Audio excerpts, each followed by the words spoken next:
अस्सलामुअलैकुम सितारों के सफ़र पर खुश आमदीद।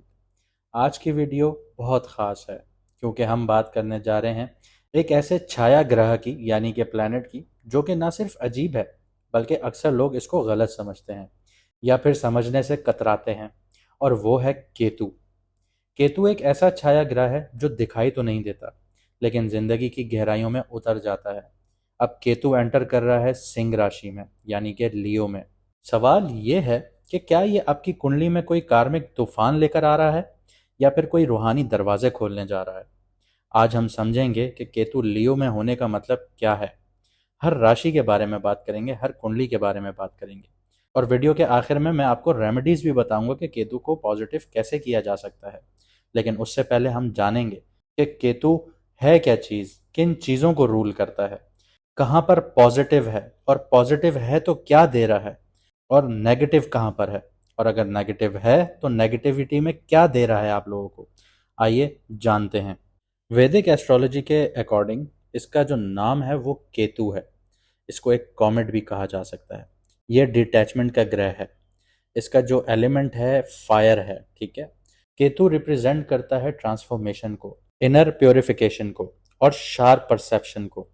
जिन लोगों को समझ में नहीं आई ये बात उनको मैं आसान लफ्ज़ों में समझाता हूँ। केतु जो है वो आपकी ज़िंदगी के पुराने पैटर्न्स को तोड़ता है, स्पेशली वो जो आपकी ग्रोथ के रास्ते में रुकावट बन रहे होते हैं।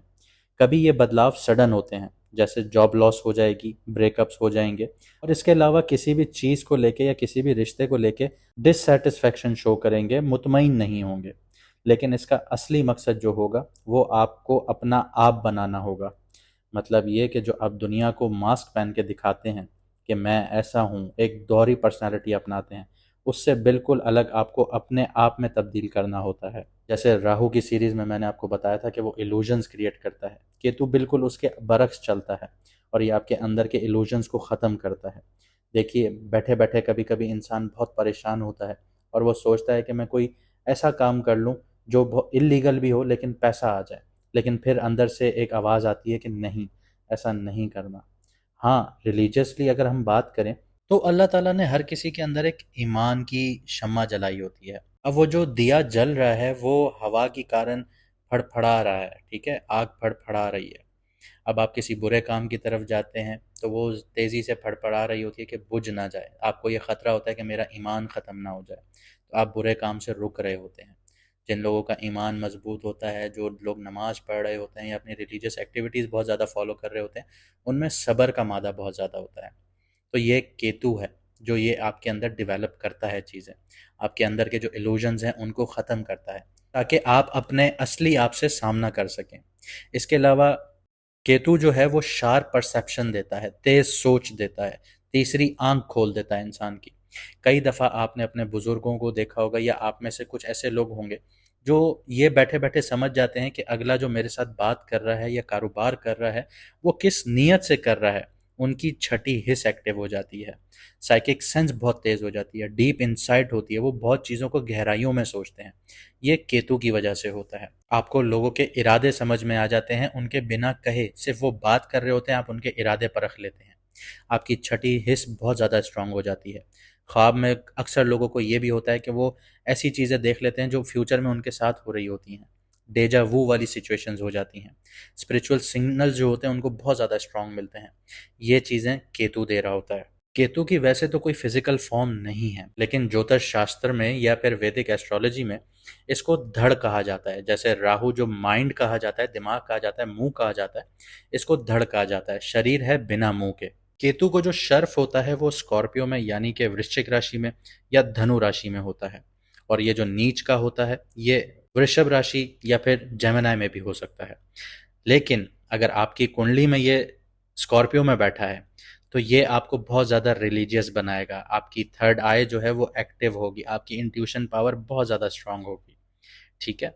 लेकिन अगर यही चीज़ आपकी टॉरस में बैठी है या आपके मून साइन से फर्स्ट हाउस में बैठी है तो ऐसे लोगों का दिमागी बहुत ज़्यादा इशू होता है। आपने स्पेशल जो चाइल्ड होते हैं वो देखे हैं जिनका माइंड सही से काम नहीं करता, ये केतु की वजह से होता है। अब मैं आपको बताता हूँ कि केतु किन किन चीज़ों से जुड़ा हुआ है, किन किन चीज़ों को रिप्रेजेंट करता है। केतु डिटैचमेंट को रिप्रेजेंट करता है, इंट्रोस्पेक्शन को रिप्रेजेंट करता है, स्पिरिचुअल इंसाइट को रिप्रेजेंट करता है, साइकिक एबिलिटीज दिखाता है, सेक्रेसी दिखाता है और सेल्फ सेक्रीफाइस दिखाता है। आपने बेशतर और अक्सर लोग ऐसे देखे होंगे जो अपनी कुर्बानी दे देते हैं किसी की ज़िंदगी बनाने के चक्कर में। इसकी बहुत बड़ी मिसाल मैं अगर आपको दूं तो आप अपने फादर को देख लीजिए कि कैसे वो 9 to 5 जॉब कर रहे हैं, दिन रात एक कर रहे हैं कि मेरे बच्चे पढ़ जाएं। उनकी अपनी अयाशी या उनकी अपनी खुशियाँ या उनकी अपनी कोई चीज़ लेने की ख्वाहिश सब मार देते हैं वो। क्यों? कि हमारे बच्चे पढ़ जाएं, हमारे बच्चों का मुस्तकबिल अच्छा बन जाए। तो ये सेल्फ सेक्रीफाइस होता है। इसके अलावा जिसका केतु अच्छा बैठा हुआ है उसके लिए जो फील्ड्स हैं वो स्पिरिचुअलिटी की है, एस्ट्रोलॉजी की है, मेटाफिजिक्स की है, मेडिसिन्स की है, साइकोलॉजी की है, हीलिंग की है, ऑकल्ट्स की हैं या रिसर्च की हैं। इसके अलावा केतु अगर हेल्थ वाइज देखा जाए तो ये आपकी रीढ़ की हड्डी, आपके नर्वस सिस्टम, क्योंकि देखें जैसे मैंने आपको कहा कि फर्स्ट हाउस में बैठा है तो दिमागी लिहाज से इंसान का दिमाग प्रॉपर वे में काम नहीं करता या प्रॉपर वे में ग्रो नहीं करता। इसके अलावा जॉइंट्स, फीट्स या फिर ऐसी बीमारियां जिनके आप लाखों रुपए के टेस्ट करवा लें वो टेस्ट में नहीं आती सामने, लेकिन फिर भी आपको दर्द उठ रहा होता है, वो चीज़ आपको नेगेटिव शो हो रही होती है आपकी रिपोर्ट्स में। फिर डॉक्टर आपको उल्टे सीधे तजुर्बात आपके ऊपर कर रहे होते हैं। तो ये केतु होता है जिसकी वजह से अननोन डिजीजेस आपके अंदर पैदा होती हैं, लेकिन उसका आप इजीली उसको डिटेक्ट नहीं कर सकते। इसके अलावा केतु आपकी पास्ट लाइफ कनेक्शंस को भी दिखाता है। अगर मैं इसका आपको बेटर कॉन्टेक्स्ट दूं, अगर हिंदुओं की बात करूं तो वो जन्मों में यकीन रखते हैं, ठीक है, ये उनके रिलीजन का हिस्सा है। अगर मैं मुसलमानों की बात करूं तो आलम अरवा, जहाँ पे दुनिया में रखने से पहले रूहों को वहाँ रखा गया था, ये आपकी पास्ट लाइफ थी। तो केतु यहाँ पे आपके पुरानी आत्माओं के साथ जो रिश्ते थे उनका सिग्नल देता है। जिन लोगों से आप आज मिलते हैं उनमें से कुछ लोग ऐसे होते हैं जो आपकी पास्ट लाइफ से जुड़े होते हैं। अक्सर और बेशतर आपने ये भी देखा होगा कि आप किसी से नया नया मिल रहे हैं और आप कहते हैं कि यार मैं तुम्हें सालों से जानता हूँ। ऐसा आपके साथ अक्सर और बेशतर होता होगा, क्योंकि अगर मैं इसको आपको इस्लामिक पॉइंट ऑफ व्यू से बताऊं तो आलम अरवा में जब आपकी रूह किसी रूह की दोस्त थी और वो दुनिया में आपसे मिलता है तो आपको ऐसा ही फील होता है कि वो आपका कोई पुराना दोस्त है। ये केतु रिश्ते एक्टिवेट करता है, लेकिन इनसे आपका जो रिश्ता है या तो अधूरे रह जाते हैं या फिर टेस्ट बन जाते हैं। ऐसे लोग जो ज़िंदगी में आते हैं सब कुछ हिला के चले जाते हैं, वो केतु वाले कार्मिक लोग होते हैं। इसके अलावा केतु आपका ईगो तोड़ता है। जैसे शनि है आपका ईगो तोड़ने वाला, वो जो आपके अंदर मैं होती है उसको निचोड़ देता है, ख़त्म कर देता है। इसी तरह केतु भी आपकी मैं जो होती है ना वो तोड़ेगा, और ये काम कभी किसी स्पिरिचुअल टीचर के ज़रिए होता है। इसका ये बहुत हार्श नहीं लेके जाता आपको जैसे शनि लेके जाता है। शनि तो आपको ज़िंदगी में ऐसे ऐसे धक्के खिलवाता है कि आपने सोचे भी नहीं होते। साढ़े साथी शनि से जुड़ी हुई है, केतु से नहीं। केतु किसी जो टीचर होता है ना, रूहानी टीचर, इस्लामिक टीचर हो गया आपका या फिर स्पिरिचुअल टीचर हो गया, तो वो आपको प्यार मोहब्बत से समझाएगा कि ऐसा बेटा ऐसे नहीं करें, इतना ईगो अच्छा नहीं है, आप थोड़ा अपने अंदर ठहराव पैदा करें, सब्र पैदा करें। या फिर कभी कभी इंसान ऐसी सिचुएशंस में आ जाता है कि उसको अपना ईगो छोड़ना पड़ता है।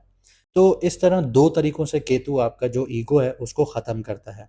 लेकिन यहाँ पे मैं आपको ये चीज़ भी बता दूं कि केतु आपको हमेशा सिखाता है, लेकिन ट्रेडिशनल तरीके से कभी भी नहीं सिखाएगा। जैसे एक गुरु आपको सिखा रहा है ना चीज़ के क्लास में बैठ के कि बेटा ए लिखा हुआ है ए पढ़िए, नहीं, ये ऐसे नहीं सिखाएगा। ये लाइफ में इतने गंदे एक्सपीरियंस भी आपको दे सकता है कि आप उनसे सीखना शुरू हो जाते हैं। बहुत टफ सिचुएशंस आपके लिए खड़ी हो जाती हैं। ज़िंदगी के ऐसे ऐसे इवेंट्स आप लोग एक्सपीरियंस करते हैं कि आपके अंदर खुद ब खुद ठहराव पैदा शुरू हो जाता है, ठहराव आ जाता है, सब्र आ जाता है। तो ये सारी चीज़ें केतु देता है। इसके अलावा अगर मैं आपको बात करूं एब्सेंट फादर की, तो केतु वो प्लैनेट है जो आपको फिजिकली या मेंटली या इमोशनली अपने बाप के साथ, अपने फादर के साथ दूर कर देता है। इसी की तरह केतु जब भी आपके सेकंड हाउस या फोर्थ हाउस में होगा तो आपकी जो फैमिली का जो एक स्ट्रक्चर है, पैराडिम है, वो टूटी फूटी एक शक्ल में होगा। कहने का मकसद ये है कि आपका आपकी फैमिली के साथ जो कनेक्शन है वो या तो कोल्ड होगा या फिर रूटलेस होगा। इसी के साथ साथ Ketu second four eighth house में है, तो केतु खानदानी प्रॉपर्टी को भी शो करता है। अगर आपकी खानदानी प्रॉपर्टी है या एंसेस्ट्रल एसेट्स हैं तो आपको उनसे छुपी हुई कोई बातें सामने नजर आएंगी। कि कभी कभी किसी के पास इस तरह भी हो जाता है कि आपके बाप दादा ने विल बनाई थी, वो विल में आपका नाम था ही नहीं, लेकिन आप सारी ज़िंदगी ये समझते रहे कि मुझे ख़ानदानी प्रॉपर्टी मिलने वाली है। तो इस तरह की छुपी हुई बातें भी सामने आ जाती हैं, डिस्प्यूट्स भी आ जाते हैं प्रॉपर्टी के ऊपर। कभी कभी लीगल या स्पिरिचुअल रीजंस की वजह से वो प्रॉपर्टी आपके हाथ से चली जाती है। इसके अलावा केतु यहाँ एक डिटैचमेंट क्रिएट कर रहा होता है, जैसे किसी चीज़ के होने के बावजूद उसका फ़ायदा नहीं मिलता। आपके पास विरासत में करोड़ों रुपए की प्रॉपर्टी है, लेकिन आप उससे फ़ायदा ही नहीं उठा पा रहे, या फिर आपके नाम हुई लेकिन हाथ से निकल गई। आपके नाम होते ही आपके बच्चों के नाम चली गई, या आपकी बीवी के नाम चली गई, या आपकी माँ के नाम चली गई, या किसी और के नाम चली गई। इस तरह की भी सिचुएशंस केतु क्रिएट कर देता है। इसके अलावा केतु की जो बेसिक नेचर है ना, वो डिटैचमेंट की है। वो डिटैचमेंट किससे है? मटेरियलिस्टिक चीज़ों से है, दुनिया की मोह माया से है। और केतु जब भी आपके सेकंड, 11th या 6th हाउस में है, तो ऐसे इंसान को मटेरियलिस्टिक जो चीज़ें होती हैं ना, उनकी लालच नहीं होती, या फिर उसे पैसा मिलता भी है तो उसका इंटरेस्ट लूज हो जाता है। आपके साथ अक्सर और बेशतर ऐसे लोग होंगे जिनका पैसों से रिलेटेड कोई इंटरेस्ट ही नहीं होगा। वो कहते होंगे ठीक है, लेकिन उनकी ज़िंदगी में पैसा वैसे ही आ रहा होगा, और जो पैसे के पीछे भाग रहा होगा उसके पास पैसा ही नहीं आ रहा होगा। ये सिचुएशंस केतु क्रिएट करता है। केतु कहता है तुम मुझे डिटैचमेंट दो, तुम्हें सब कुछ मिल जाएगा, क्योंकि ये अल्लाह का बनाया हुआ निज़ाम है। वो आपसे यही चाहता है कि दुनिया में मोह माया से हट जाइए, आपको सब मिल जाएगा। आप उसके पीछे आइए, उसकी इबादत कीजिए। तो ऊपर वाले का निज़ाम आपको इसी तरह सपोर्ट करेगा। इसके अलावा केतु की जो अच्छी बात है वो ये है कि वो इंसान को ऐसा बना देता है कि वो स्पिरिचुअल डोनेशंस बहुत ज़्यादा करता है। जैसे मस्जिद में चंदा देना या मंदिरों में चंदा देना।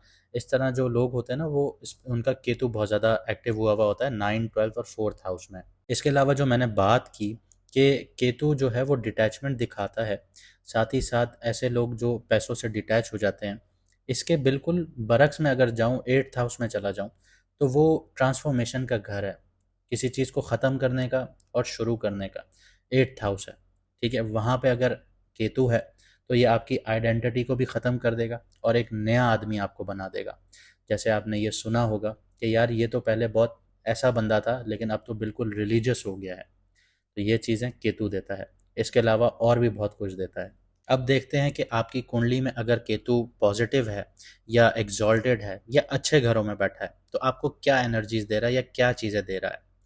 डीप कनेक्शन देगा आपको हायर नॉलेज के साथ, और एक्सीलेंट आपकी सिक्स सेंस होगी। इसके अलावा जो आपका एक्सेस है स्किल्स की तरफ या विजडम है पास्ट लाइफ से जुड़ी हुई, वो बहुत ज़्यादा स्ट्रांग होती है। अगर मैं आसान लफ्ज़ों में आपको समझाऊं, तो आपने फिजिकली कोई स्किल हासिल नहीं किया होता, लेकिन जब आप उस काम को कर रहे होते हैं तो वो बहुत ईजीली आप उसको एक्सेस कर रहे होते हैं, बहुत ईजीली उसके ऊपर आपका हाथ बैठ रहा होता है। तो ये पास्ट लाइफ से आपका जुड़ा हुआ स्किल होता है। इसके अलावा मिस्टिकल अगर मैं एक्सपीरियंसेस की बात करूं, तो केतु जब भी आपके 8, 12, 4th या 6th हाउस में होगा या उनको एक्टिव कर रहा होगा, तो आप दिमाग से नहीं, दिल या रूह से समझना शुरू करेंगे।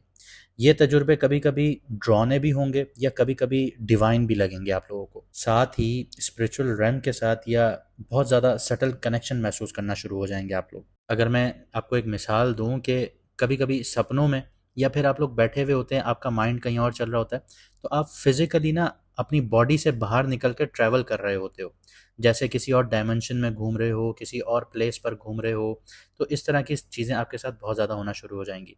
आपको ऐसी इमेजेस, लोग या इवेंट्स का विजन आ रहा होगा जो बाद में सच हो रहा होगा, जैसे डेजा वू वाली सिचुएशंस होती हैं। आप लोग बैठे होते हैं, आप लोग कोई चीज़ देखते हैं, सोचते हैं, समझते हैं, आप कहते हैं यार ये तो मेरे साथ कुछ दिन पहले हुआ था, लेकिन कुछ दिन बाद हो रहा होता है आपके साथ। या किसी और के लिए ये चीज़ें इंपॉर्टेंट होती हैं, आप किसी और के लिए ये चीज़ें देख रहे होते हो। आपके सपने सिर्फ इमेजिनेशंस नहीं होते, वो गाइडेंस होती हैं आपके लिए, वार्निंग्स होती हैं, या डीपर मैसेजेस होते हैं आपके लिए। कभी कभी आपको लगता है कि कोई रूहानी टीचर या आत्मा आपसे बात कर रही है। तो ये चीज़ें केतु के पॉजिटिविटी की एक निशानी होती है। इसके अलावा जो फील्ड्स केतु सपोर्ट करता है वो मेडिकल फील्ड्स में बहुत ज़्यादा कामयाबियाँ दिलाता है, साइकोलॉजिकल फील्ड्स में दिखाता है, या फिर एसोटेरिक फील्ड्स में दिलाता है। एसोटेरिक फील्ड्स वो फील्ड्स होती हैं जो हर किसी को समझ में नहीं आती। सरफेस पे इसकी नॉलेज कभी भी समझ में नहीं आएगी। इन्हें समझने के लिए अंदर की आंख को, थर्ड आई को खोलना होगा, और खामोशी से आपकी छठी हिस्स इसके लिए बहुत ज़्यादा ज़रूरी होगी। देखें, एसोटेरिक जो सिचुएशंस होते हैं या तजुर्बे होते हैं ना, ये लॉजिकल माइंड से कभी भी समझ में नहीं आते। इसके अलावा जो पॉजिटिव केतु की जो निशानी है वो एबिलिटी है आपकी कि आप मटेरियलिस्टिक जो चीज़ें हैं उनसे डिटैच हो जाते हैं, उनसे ऊपर के हो जाते हैं, आपके लिए मायने ही नहीं रखती। यहाँ पे हिडन गेन्स भी मिलते हैं इंसान को केतु की वजह से। वो क्या है कि सडनली आप स्पिरिचुअली बहुत ज़्यादा ऊपर चले जाते हैं या मटेरियली आपको अपलिफ्टमेंट मिल जाती है, लेकिन अनकन्वेंशनल तरीकों से। अब देख लेते हैं कि केतु नेगेटिव है या कहीं नीच का बैठा है या किसी मैलेफिक प्लैनेट के साथ नज़र बना रहा है तो आपको क्या दे रहा है। केतु आपको मेंटल डिटैचमेंट देगा, आइडेंटिटी क्राइसिस दे सकता है, जैसे मैंने आपको बोला कि दिमाग प्रॉपर ग्रो नहीं करता। इसके अलावा आपका जो एम होता है ज़िंदगी का, ये एमलेसनेस कर देता है आप लोगों को। इसके अलावा आपका जो ऑटो इम्यून सिस्टम है उसमें बहुत ज़्यादा इश्यूज आते हैं, आपका इम्यून सिस्टम बहुत ज़्यादा वीक होता है।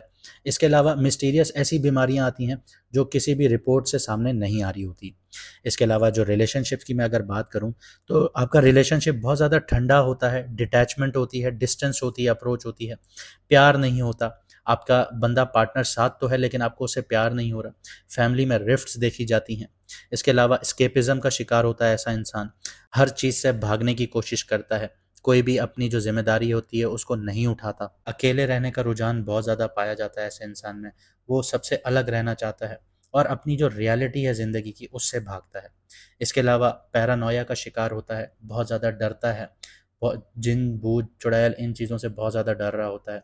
स्पिरिचुअली बहुत ज़्यादा डिलूजन्स का शिकार होता है और हेलुसिनेशन का भी बहुत ज़्यादा शिकार होता है। मतलब अजीब अजीब चीज़ें उसके दिमाग में चल रही हैं, उसको समझ में नहीं आ रही हैं, डर रहा है, खौफ आ रहा है, सबकॉन्शियस माइंड एक्टिव है, तो ये इस चीज़ का भी केतु शिकार करता है। इसके अलावा कन्फ्यूजन के थ्रू ना ऐसे इंसान को पैसे का बहुत ज़्यादा नुकसान होता है, फाइनेंशियली भी होगा, सोशल सेटबैक्स भी देखने को मिलेंगे। उसकी वजह मिसअंडरस्टैंडिंग बनेगी या एंगेजमेंट ना होना बनेगी। अब देखते हैं कि केतु का असर आपकी कुंडली पर क्या है। बात करते हैं लियो मून साइन वालों की, यानी कि सिंह राशि, यानी कि बुर्ज असद वालों की। केतु आपके फर्स्ट हाउस में आ चुका है। ये एक बहुत ही पावरफुल और अनसेटलिंग फेज लेके आ रहा है आप लोगों के लिए। फर्स्ट हाउस जो दिखाता है कुंडली का, वो आपका ट्रू सेल्फ दिखाता है, आपकी सेल्फ इमेज, आपका कॉन्फिडेंस दिखाता है और लाइफ का डायरेक्शन का घर होता है ये। और केतु जैसे शेडोई प्लैनेट अगर यहाँ पे हो तो डिटैचमेंट बेस ग्रह यहाँ सब कुछ आके डिस्टर्ब करता है जिसमें आप खुद को पहचानते हैं। अगर अगले 18 महीनों को मैं सम अप करूँ एक छोटी सी लाइन में, तो ये टाइम पीरियड आपको आने वाले टाइम में हर चीज़ के अंदर जो उसका मतलब है ना, उसको समझने की तरफ लेके जाएगा ये आपको। बाहर से लोग शायद आपको कंफ्यूज समझें, डिस्कनेक्टेड समझें या इंट्रोवर्ट देखें, लेकिन अंदर से प्रोफाउंड होंगे आप लोग, स्पिरिचुअल शिफ्ट आ रही होगी आपके अंदर। करियर और फाइनेंस वाइज बात करते हैं। करियर में यहाँ आइडेंटिटी क्राइसिस आने के चांसेस बहुत ज़्यादा होते हैं। केतु आपसे यहाँ पे ये सवाल करेगा कि आप ये काम क्यों कर रहे हैं, क्या ये काम आपका असली पर्पस है या उससे अलाइन करता है। तो इस चीज़ का जवाब आपके लिए ज़रूरी होगा। मटेरियल गोल्स की बात करूं तो इंटरेस्ट यहाँ पे कम नज़र आएगा आप लोगों को। आपको लग सकता है कि प्रमोशंस, पैसा या रिकग्निशन में कोई एक्साइटमेंट नहीं रही। शायद आप किसी नॉन कन्वेंशनल या स्पिरिचुअल लाइन की तरफ अट्रैक्ट हो जाएंगे, जैसे एस्ट्रोलॉजी हो गई, हीलिंग हो गई, कोचिंग हो गई या क्रिएटिव फ्रीलांसिंग हो गई। केतु इसके अलावा आपके 9th हाउस को भी एक्टिव कर रहा है, जो हायर विजडम का घर है, आपके रिलीजन का घर है। इसलिए करियर चॉइसेस में स्पिरिचुअल पुल आएगा आप लोगों की तरफ, लेकिन क्लैरिटी तभी आएगी जब आप ईगो से परे होके काम करेंगे, क्योंकि सन लियो का मालिक है, ईगो और आइडेंटिटी का स्टार है और केतु उसी को तोड़ रहा है। लव और रिलेशनशिप्स की बात करते हैं। केतु की सीधी नज़र आपके 7th हाउस पर है, यानी कि 7th हाउस एक्टिव है, जो कि पार्टनरशिप्स का घर है, आपके रिलेशनशिप्स का घर है। यहाँ पे अब जो केतु की नज़र पड़ रही है उससे रिलेशनशिप्स में आप आइसोलेशन महसूस कर सकते हैं, कन्फ्यूजन महसूस कर सकते हैं और डिस्कनेक्शन भी फील कर सकते हैं। आप या तो इमोशनली अनअवेलेबल हो जाते हैं या फिर दूसरे इंसान से आप सोल लेवल का कनेक्शन ढूंढ रहे होते हैं। मैरिड लोगों के लिए ये समय जो है टेस्टिंग फेज हो सकता है। मिसअंडरस्टैंडिंग्स, इमोशनल डिस्टेंस या एक स्पिरिचुअल गैप यहाँ पे डेवलप हो सकता है। केतु यहाँ कार्मिक लेसन्स लेके आता है। शादी या पार्टनरशिप में क्या सीखना है ये समझना बहुत ज़रूरी होगा। सिंगल लोगों की बात करूं तो पास्ट लाइफ कनेक्शंस या स्पिरिचुअली अलाइंड पार्टनर्स की तरफ आप लोग खींचे जा सकते हैं, लेकिन क्लैरिटी के साथ नहीं होगा, बल्कि मिस्ट्री और पुल के थ्रू होगा। मतलब एक शख्सियत आप देख रहे हैं, वो आपको बहुत मिस्टीरियस सी लग रही है लेकिन आप उसकी तरफ खींचे चले जा रहे हैं। इस तरह की सिचुएशंस होंगी। आगे बढ़ता हूँ, हेल्थ और मेंटल स्टेट की बात करता हूँ। मेंटली ये टाइम पीरियड आपको अंदर से तोड़ेगा, लेकिन इसमें घबराने की बिल्कुल भी ज़रूरत नहीं है। ये एक कंस्ट्रक्टिव ब्रेकडाउन होगा। जैसे आपने एक पुराना खंडर देखा, इमारत देखी, आपने उसको तोड़ा और मॉडर्न आर्किटेक्चर उसको दिया। क्योंकि कभी कभी पुरानी सोच को छोड़ के आगे बढ़ना ही कामयाबी होती है। लेकिन इसी के साथ साथ आपको एंजाइटी, डिसएसोसिएशन या आइडेंटिटी कन्फ्यूजन हो सकती हैं। कई बार ऐसा भी लग सकता है कि आप दुनिया में हो ही नहीं। ये केतु की माया है। लेकिन फिजिकल हेल्थ की बात करूं तो सर से रिलेटेड इश्यूज आ सकते हैं, माइग्रेन जैसे फील कर सकते हैं, या लो वाइटलिटी हो सकती है आप लोगों को। स्पिरिचुअली आप लोगों की अवेकनिंग हो रही है यहाँ पे, तो विविड ड्रीम्स बहुत ज़्यादा देखने को मिलेंगे आप लोगों को। साइकिक डाउनलोड्स या एनर्जी सेंसिटिव हो सकती है आप लोगों की। जुपिटर की तीसरी नज़र केतु पे पड़ रही है। तो अगर आप स्पिरिचुअल प्रैक्टिसेस कर रहे हैं, जैसे मेडिटेशन है, या कोई आप ऐसी ऑकल्ट चीज़ सीख रहे हैं, तो यहाँ पे आपको हीलिंग गाइडेंस भी मिल सकती है। स्टूडेंट्स की बात करते हैं। स्टूडेंट्स के लिए ये टाइम पीरियड सेल्फ डाउट का और डिस्ट्रैक्शंस ला सकता है, स्पेशली अगर सब्जेक्ट्स जो हैं वो मटीरियलिस्टिक हों। केतु फिफ्थ हाउस पे अपनी पांचवी नज़र डाल रहा है, तो इसीलिए इंट्यूशन जो है और स्पिरिचुअल लर्निंग जो है वो बहुत एक्टिव हुई हुई होगी। लेकिन मटेरियल सब्जेक्ट्स जो हैं उनमें फोकस बहुत मुश्किल से मिल रहा होगा। जो लोग एस्ट्रोलॉजी, ऑकल्ट साइंसेज या साइकोलॉजी पढ़ रहे हैं, उनके लिए ये टाइम पीरियड बहुत एम्पावरिंग हो सकता है। केतु जो आपकी छठी हिस्स की लर्निंग है उसको प्रमोट करेगा। और जो आपके अंदर रॉट लर्निंग की या मेमोराइजेशन की आदत है, जिसको रट्टा मारना भी कहते हैं, वो ख़त्म होना शुरू होगी। क्योंकि ये आपको चीज़ें समझाएगा, आप छठी हिस्से चीज़ें समझना शुरू होंगे। यहाँ पे चैलेंजेस और शेडो एरियाज को देख लेते हैं जो ये 18 महीने में आपको ख्याल रखना होगा। सेल्फ आइडेंटिटी का कोलैप्स हो सकता है, ये कन्फ्यूजन्स हो सकती हैं। इसके अलावा एक्सटर्नल वैलिडेशंस की कमी हो सकती है, यहाँ पे ईगो क्लैशेस आ सकते हैं और ईगो आपका टूट सकता है। रिलेशनशिप्स में इमोशनल डिस्कनेक्शन महसूस हो सकती है आप लोगों को। करियर में डायरेक्शन लेस फील कर सकते हैं कि आपकी कोई डायरेक्शन नहीं है, आपकी कोई ग्रोथ नहीं है, इस तरह की चीज़ें आप फील कर सकते हैं। सर से रिलेटेड हेल्थ इश्यूज आ सकते हैं, माइग्रेन हो सकता है, सर में दर्द हो सकता है, चीज़ें बहुत सारी होती हैं सर से रिलेटेड, वो हो सकते हैं, उनमें से कुछ भी हो सकता है आप लोगों को। लेकिन अल्लाह पाक आप लोगों को सेहत दे। सेल्फ इमेज के साथ स्ट्रगल भी देखने को मिल सकती है, खुद से खफा रहने वाली सिचुएशन रह सकती हैं आपकी। फिफ्थ हाउस पे केतु की जो नज़र है वो क्रिएटिव ब्लॉक या बच्चों से रिलेटेड डिस्टेंस क्रिएट कर सकती है आपके लिए। नाइन्थ हाउस पे जो नज़र है उसकी वजह से स्पिरिचुअल बिलीफ सिस्टम आपका शिफ्ट हो सकता है। जो पहले सही लगता था अब वो मीनिंगलेस भी लग सकता है। देखें, केतु जब भी लियो में आता है ना, लियो का मतलब है कि ये सन इसका मालिक है, ईगो है, प्राइड है। जैसे शेर है, शेर के बालों में उसकी प्राइड होती है। केतु यहाँ पे आने के बाद ना आपका जो प्राइड है, आपका कंट्रोल है, आपका शो ऑफ एनर्जी है, उसको तोड़ रहा है। आपको सिखाएगा कि असली स्ट्रेंथ साइलेंस है, खामोशी है, सरेंडर है। ज़रूरी नहीं है कि हर जगह पे आप दाड़ें, कई जगह पे खामोशी से भी आप अगले को कायल कर सकते हैं। ये आपको केतु सिखाने आ रहा है। अगर आपकी कुंडली या आपके जायचे में केतु वीक है, या फिर आप उसको पॉजिटिव बनाना चाहते हैं, या उसकी नेगेटिविटी कम करना चाहते हैं, या पहले से ही पॉजिटिव है आप उसको और पॉजिटिव करना चाहते हैं, तो हर वेनसडे वाले दिन काली रंग की गाय की खिदमत कीजिए, उसको खाना खिलाइए। 2 रंग के कुत्ते को खाना खिलाइए। परिंदों को दाना डालिए, स्पेशली कौवों को। इसके अलावा जो बहुत इंपॉर्टेंट चीज़ है ना, माजूर शख्स या डिसेबल इंसान की खिदमत कीजिए। ऐसे लोगों का मजाक कभी भी मत उड़ाइए। देखिए, ये इस्लामिक पॉइंट ऑफ व्यू से भी एक चीज़ बहुत वैलिड है कि आप किसी के माजूरी का मजाक उड़ाते हैं तो ऊपर वाला आपके लिए भी वैसे ही सिचुएशंस क्रिएट कर देता है। आपको ऐसे मजाक नहीं बनाने चाहिए किसी भी माजूर का।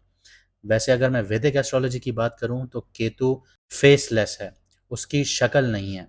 तो वो भी यही चाहता है कि आप लोग माजूर की खिदमत करें, माजूरों को खाना खिलाइए। उनको अगर आप अडॉप्ट कर सकते हैं अडॉप्ट कर लें, अगर आप अडॉप्ट नहीं कर सकते तो ऐसे सेंटर्स में जाएं जहाँ पे वो होते हैं, उनकी खिदमत कीजिए, उनको कपड़े लेके दीजिए, उनको खुश कीजिए, उनका मजाक ना उड़ाइए। ये भी आप लोगों के लिए एक रेमेडी है केतु के लिए। इसके अलावा कंबल, छाता, काली उड़द दाल, गरम कपड़े, कस्तूरी या फिर लहसुन, इस इन चीज़ों का सदका या दान कीजिए। ये आपके लिए, केतु के लिए फ़ायदेमंद होगी। उम्मीद करता हूँ आपने इस वीडियो से बहुत कुछ सीखा होगा और बहुत कुछ समझा होगा, अगर आप यहाँ तक पहुँच चुके हैं।